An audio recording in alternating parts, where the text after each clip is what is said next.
Hello, everyone.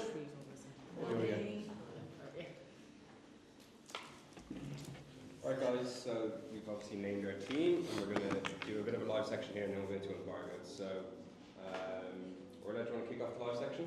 Yeah. Scott, Edel. How are you, Orla? Had a few laps around the track this morning. Definitely waiting to get down there. It's a good way to start the day. Yeah. So, Scott, we're almost here. You've named your team. A few changes from the last day. Just talk us through those. Yeah, look, we've used the pre-season games as a combination of elevating performance and getting some combinations in. We've picked a squad that we feel is appropriate for getting the performance and the result out of this first game. It's really important to start, as you know, a World Cup in a positive manner. And I think people have been able to perform their way in, compete their way in. I think we've got threats across the board, and as importantly, threats coming onto the pitch from the finishers. Obviously, we all know about the few injuries you have, particularly in the forwards, but how good is it to have Edel sitting beside you and ready to go? Oh, it's great. Look, Tricky has been training with us back on pitch for a couple of weeks. We had a great hit out earlier in the week. She's ready. From what I've seen on pitch, then she was desperate, chomping at the bit. She's ready. She's performing, and good to bring her experience into a game like this. And just over the last few years, of course, everyone talks about this upward trajectory that the team have been on from such a low point. You've had all summer to prepare. What's the feeling in the camp now? I guess everyone's just so excited to get going. The low point keeps getting mentioned. It's a good while ago now. We've been together as this group now for 2 years.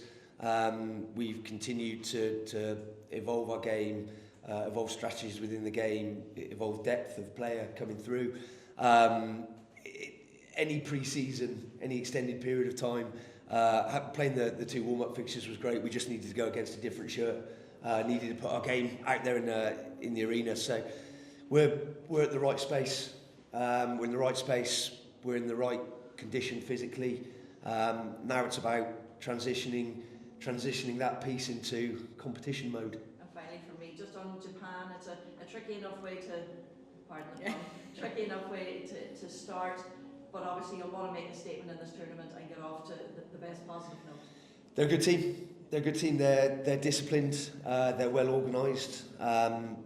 They've got a strong coaching group.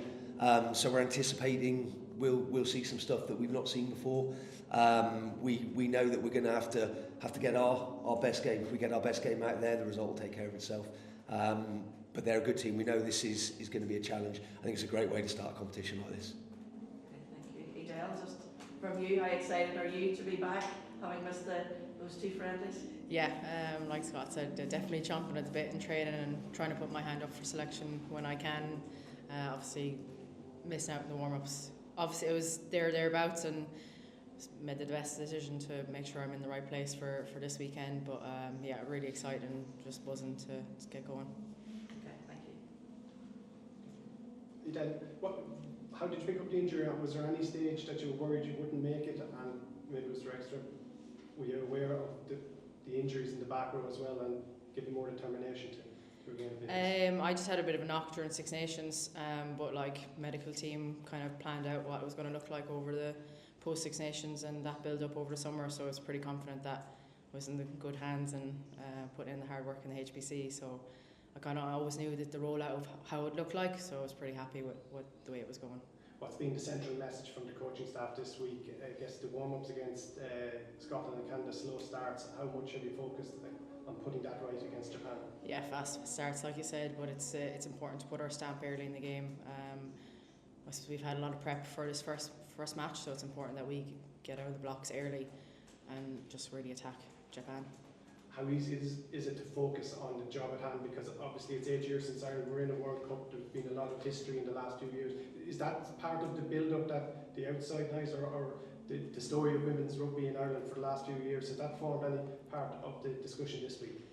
Not really. Like we a lot of part of our waves is acknowledging what's happened in the past, but to be honest, the squad and over the last 2 years has, like I said, been on an upward trajectory, and we've had a lot of good momentum behind this team. We've had some like rifts that have come in to challenge us, but it's really important from us, I suppose, experienced players that have been there before, acknowledging what's gone before, but we've new girls come in that just don't have that experience, but they have the understanding of, you know, what it means to be in a green jersey, what it means to play in a World Cup. But there's a lot of excitement to relish the opportunity, and it's, to be honest, if anything, it's just being there in the background, and what we've done in the last few years has been a big focus.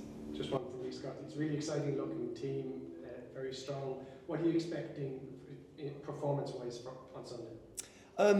I think we acknowledge that Japan are going to be a well-drilled, well-organised, pacey, skillful team, and we picked a team that's appropriate to get our best game out there.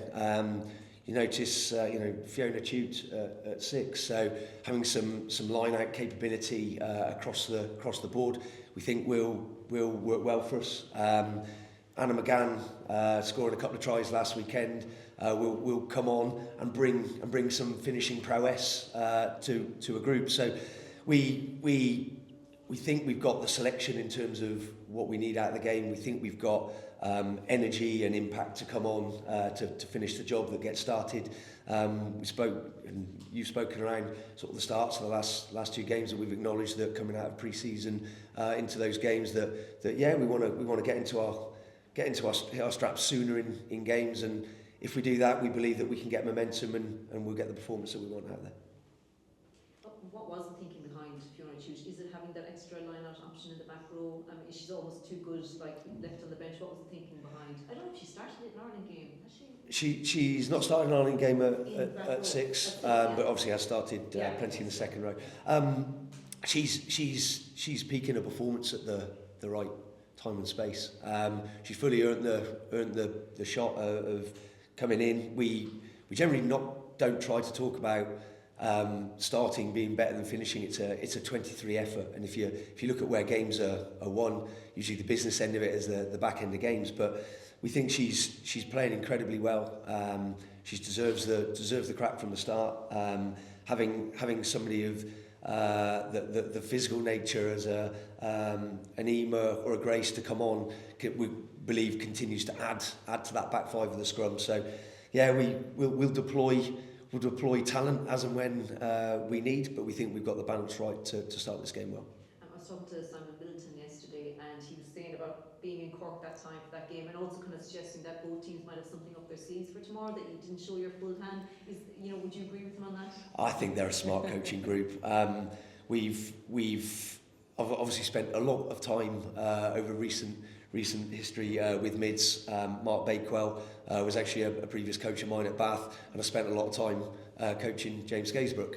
So we know they're good coaches. We know they'll have something up their sleeve. I look forward to just getting it being a great battle, and we'll obviously want the performance and the result, but I think this is a great way to open a group stage.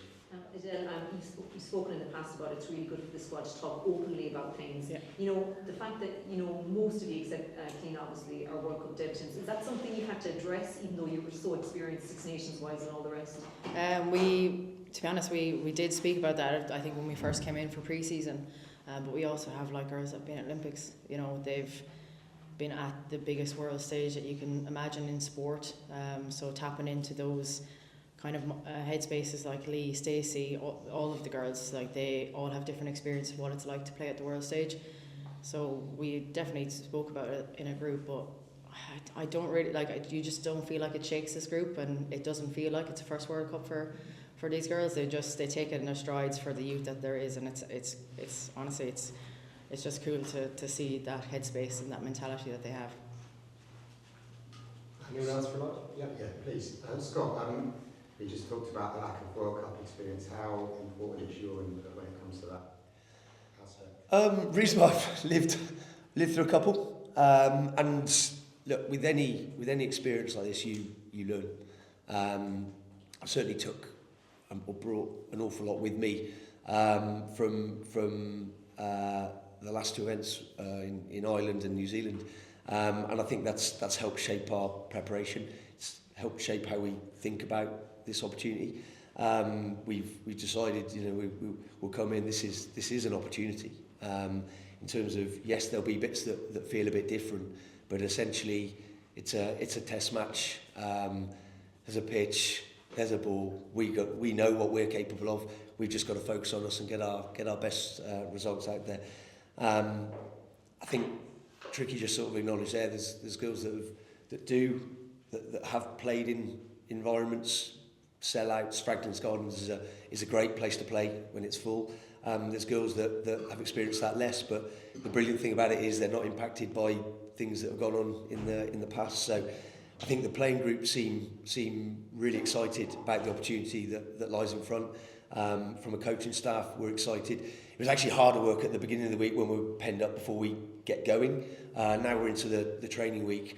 We know we're getting readier and readier by the day. We're fully prepared. We just can't wait to get to the weekend. Edel, actually, I wanted to ask you about that. How, with all the talk from people like us, all the training that you've been doing, how do you sort of balance that emotionally in the camp? I mean, you must be absolutely chomping at the bit and ready for all this stuff to finish. Yeah, the 4 days, I think that we had a bit of a travel and lull. I think people were just like itching to get on the pitch, to get going, because you feel like you're preparing for this first game for quite a while. So there's definitely a lot of angst about, let's get on the pitch, let's do it, let's put our game plan out there. So yeah, excitement. There's a good balance in the squad. A lot of people actually are very good at separating media and what's actually happening in camp. I definitely noticed that there's, I suppose, very little talk about what's being said here and there in the media. It's really good that the girls are really switched on and compartmentalising that and what's going on inside here. Playing a bit of golf to distract yourselves? Yeah, we've a few good golfers, and Beth did a few rounds for her birthday there on Monday. Who's the best player?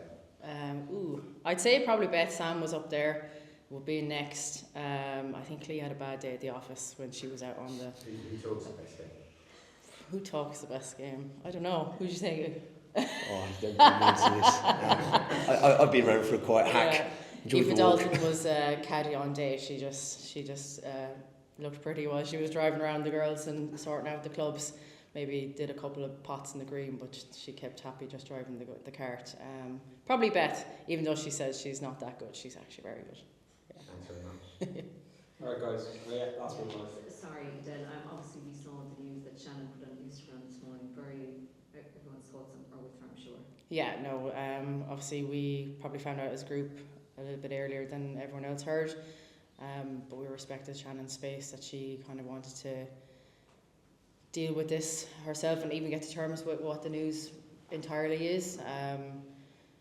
A credit to her to be so brave to come out. It would be very easy to kind of fall into the background and not say anything and not raise awareness herself. I know breast cancer awareness is actually happening next month, but the full group are here to support her, and we're all thinking of her. But at the same time, she's so selfless in that she didn't want to distract from rugby itself and all of the good work that's going on for World Rugby and this campaign. And she was like, I don't want to be about me, but that's Shannon to a T. So yeah, the squad are definitely thinking of her, and we're here to support her, whatever that looks like. One more life. So the tournament is set to break many records, and a record-breaking 375,000 ticket attendance sold for this World Cup so far. How have you and the team prepared to deal with kind of the noise that's going to happen in the stadiums with these record crowds? I suppose even for this weekend, we know it's going to be a sellout. A few of us have played here in Prem, so we have an idea what the pitch looks like, what it feels like. Very similar to that Wales game, actually. What's the name of the pitch? Drag, is it? Ronnie Brett. Yeah. It's a similar vibe in terms of rugby at heart, in the old school kind of classic. Home dressing rooms are nice, away dressing rooms are a bit nice and tidy and maybe segregated a little bit. So yeah, we talked about what that kind of looks like. Brought the speakers to training, kind of simulated, talking about what the crowd might be like, talking about the occasion, and then going off into our two teams and coming through a tunnel and splitting off and then getting into the session. So it's really important for us as a squad to you know, name it to tame it, and talking about these things very openly so that we can get to grips with what that might feel like and prepare ourselves during the week. So when it happens on game day, you're ready to go. All right, we'll take a few environment questions. Anyone?